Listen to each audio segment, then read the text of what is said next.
Today we're diving deep into a story of crazy ambition and mind-blowing engineering. I'm talking, of course, about the Channel Tunnel, that underwater marvel connecting the UK and France.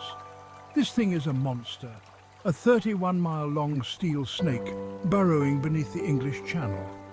This isn't just a tunnel, people, it's a symbol of human ingenuity.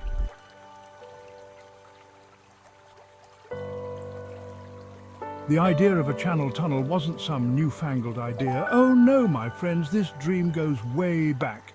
We're talking Napoleon era back. As early as 1802, a French engineer named Albert Mathieu Favier pitched the idea of a tunnel for horse-drawn carriages. Can you imagine that? A leisurely carriage ride under the sea. Talk about a romantic getaway. But like many ambitious projects, early attempts faced some, shall we say, complications. Political tensions, wars, and of course the sheer scale of the project kept throwing up roadblocks. For a while it seemed like the Channel Tunnel was destined to remain just a pipe dream. But, as we all know, humans are a stubborn bunch. We don't give up easily, especially when it comes to conquering seemingly impossible challenges.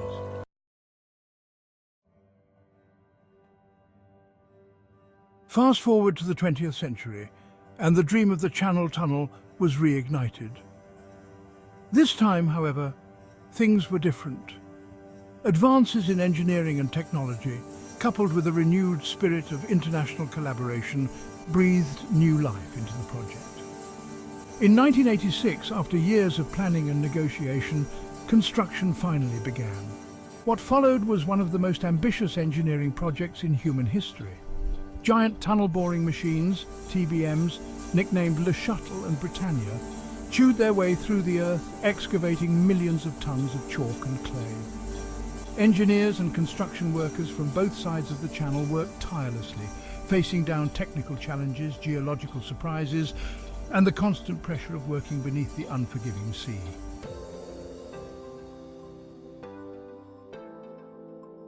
Now, you can't talk about the Channel Tunnel without understanding the historical context. Picture this, it's the aftermath of World War II. Europe is picking up the pieces, trying to rebuild and reunite after years of conflict. And one of the things they realized, being connected is way better than being divided. The war had highlighted just how isolated Britain could become when separated from mainland Europe. And with the Cold War looming, the idea of a physical link across the channel took on a whole new strategic importance. It wasn't just about easier travel or trade, it was about strengthening ties, fostering cooperation, and presenting a united front to the world.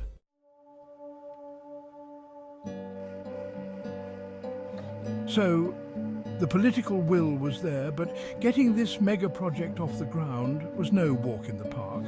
It involved delicate negotiations, countless studies, and more paperwork than you could shake a baguette at.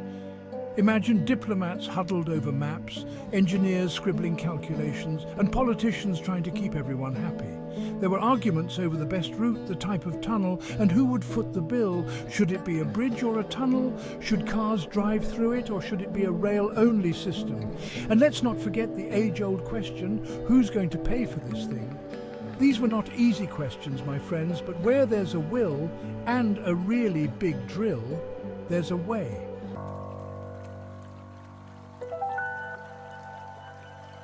One of the coolest things about the Channel Tunnel is that it was a truly international effort. British and French engineers and construction workers joined forces, each bringing their own expertise and experience to the table. It was like a giant underground potluck, except instead of dishes, they were sharing groundbreaking engineering techniques.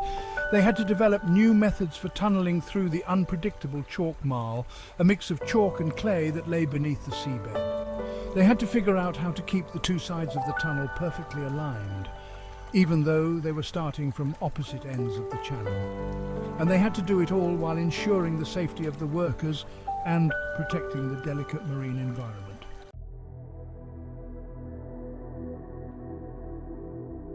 Now, let's talk money, because building a wonder of the modern world doesn't come cheap.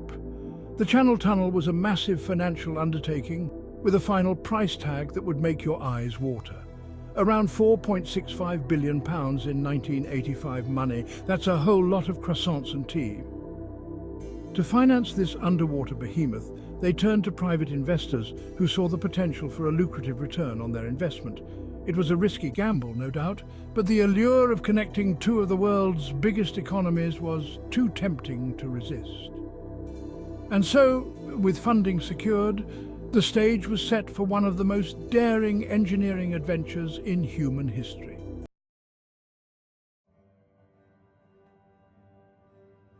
Picture this. Massive custom-built tunnel boring machines nicknamed Le Shuttle and Britannia chewing their way through solid earth. These weren't your everyday drills, folks. We're talking behemoths of steel, each longer than 2 football fields, equipped with rotating cutter heads, studded with teeth that could pulverize rock like a blender on high speed. These mechanical marvels weren't just powerful, they were engineering masterpieces. Each TBM was a self-contained factory on wheels, equipped with its own power plant, ventilation system, and even a mini-hospital for the workers. Imagine a small mobile city burrowing relentlessly beneath the seabed.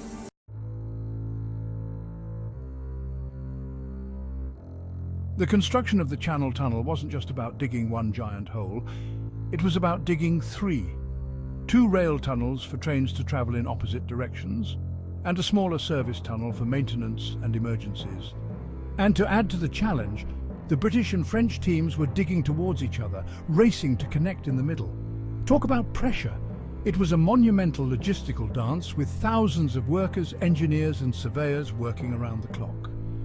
They had to coordinate their efforts precisely, ensuring that the tunnels met perfectly in the middle of the channel, with no margin for error.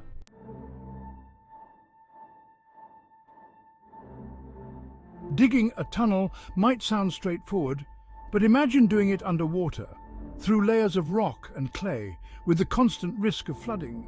To keep the tunnels on track, engineers relied on a combination of cutting-edge technology and good old-fashioned surveying techniques. Lasers were used to guide the TBMs, ensuring they maintained the correct direction and gradient. Sophisticated sonar systems mapped the seabed ahead, alerting engineers to any potential obstacles or changes in the geology. It was a testament to human ingenuity, proving that even in the depths of the earth, precision was paramount.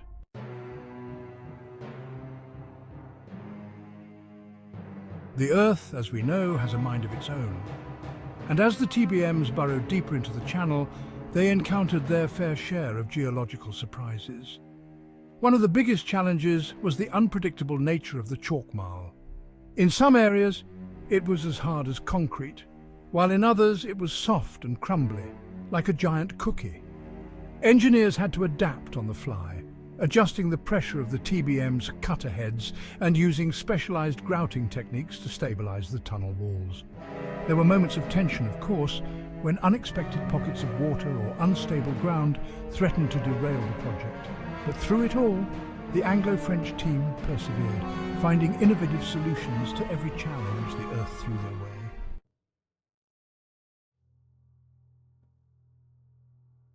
November 18th, 1996. A date etched in the memory of the Channel Tunnel's history.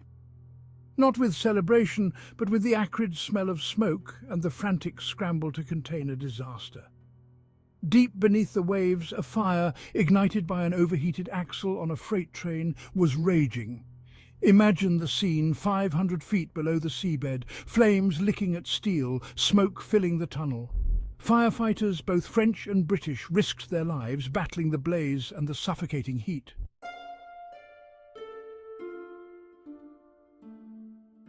The Channel Tunnel, for all its marvels, stands as a testament to the human cost of ambitious endeavours. Sadly, the project claimed the lives of 10 workers, their stories woven into the very fabric of the tunnel itself. These were not just statistics. They were fathers, sons, brothers, colleagues, united in their pursuit of connecting nations. Each fatality brought a stark reminder of the risks inherent in such a monumental undertaking. From falls and equipment malfunctions to the ever-present danger of working in a pressurized environment, the Channel Tunnel demanded unwavering courage and vigilance from those who built it. In the wake of each tragedy, Safety protocols were reviewed, lessons were learned, and the tunnel itself evolved. The blood, sweat, and sadly the lives of these workers served as a constant reminder that progress often comes at a price. From the outset, the Channel Tunnel had its fair share of doubters. Critics, armed with spreadsheets and pronouncements of doom, lined up to denounce it.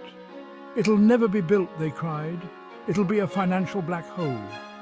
Others, haunted by a history of cross-channel conflicts, fretted about security risks. Politicians engaged in fiery debates and the public watched with fascination and trepidation. Yet, despite the naysayers, the project pressed on, fueled by political will and engineering ingenuity. It was a testament to the power of collaboration and human determination.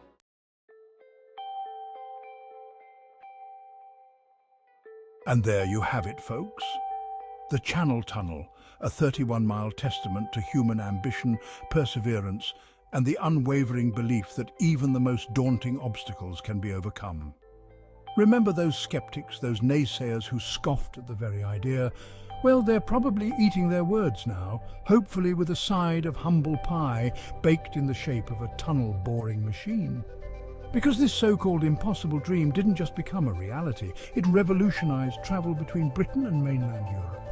It's a steel and concrete symbol of unity, a physical manifestation of the idea that we're all connected, even when separated by bodies of water.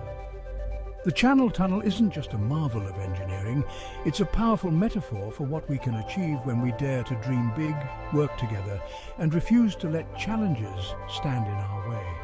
It's a legacy forged in steel, sweat, and the unwavering spirit of human ingenuity.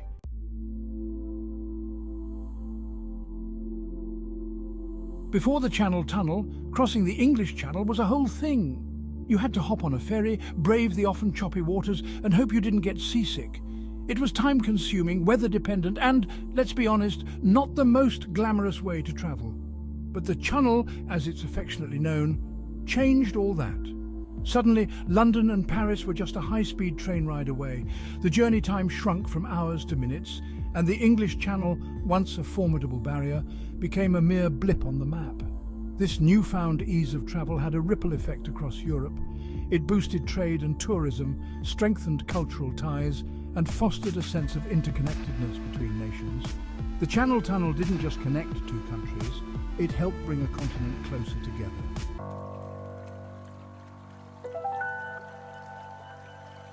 Today, the Channel Tunnel is a bustling underwater highway, with high-speed passenger trains and freight shuttles zipping back and forth beneath the waves. Millions of passengers and tons of goods pass through its subterranean veins each year, making it a vital artery of commerce and culture. Think about it, that romantic getaway to Paris, that business trip to London, that delicious French cheese you enjoyed with your wine last night. Chances are the Channel Tunnel played a role in making it happen. It's a testament to the tunnel's enduring legacy that even decades after its completion, it continues to facilitate the flow of people, goods and ideas between Britain and mainland Europe. It has become an indispensable part of the European infrastructure, a symbol of progress and international collaboration in action.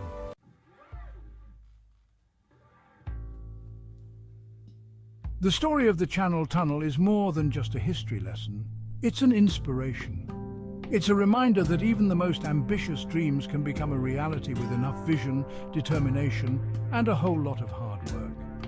This incredible feat of engineering serves as a beacon of hope for future generations, a testament to the boundless potential of human ingenuity. It teaches us that limitations are often self-imposed, that borders are meant to be crossed, and that the greatest challenges often yield the most rewarding triumphs. So the next time you're faced with a seemingly insurmountable obstacle, remember the Channel Tunnel. Remember the thousands of people who dared to dream big, who defied the skeptics, and who carved a path through solid earth to connect two nations. And then go out there and do something amazing. Because if they could build a tunnel under the sea, imagine what you can achieve.